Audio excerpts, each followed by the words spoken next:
Hyderabad Tolichowki PS పరిధిలో 2 రోజుల క్రితం జరిగిన యువకుడి హత్య కేసును ఛేదించారు పోలీసులు. 3 నిందితుల్ని అరెస్ట్ చేశారు.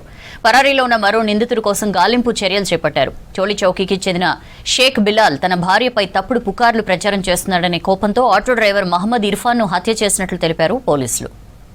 ఎవరైతే హత్య గావింపబడినారో వాని పేరు మహమ్మద్ ఇర్ఫాన్ అని.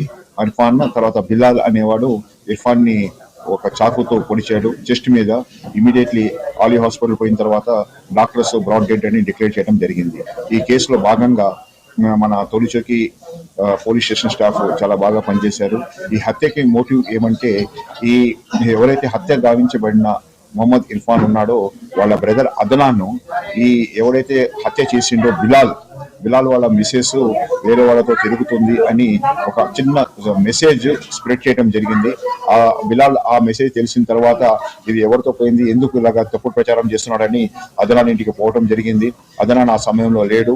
అదనాన్ మళ్ళీ ఆటో స్టాండ్ పారమౌంట్ కాలనీలో ఉంటారని వాళ్ళ బృందంతో మన బిలాల్ అక్కడ రావడం జరిగింది. అక్కడ ఆ క్రమంలో మన ఎవరైతే హత్య గావింపబడినాడో మొహమ్మద్ ఇర్ఫాన్ అక్కడ బిలాల్ దగ్గర రావడం జరిగింది. బిలాల్ ఎక్కడ అని అడిగి అదనాన్ లేడు అని ఇర్ఫాన్ ని తన చాకుతో ఛాతీ మీద పొడిచాడు.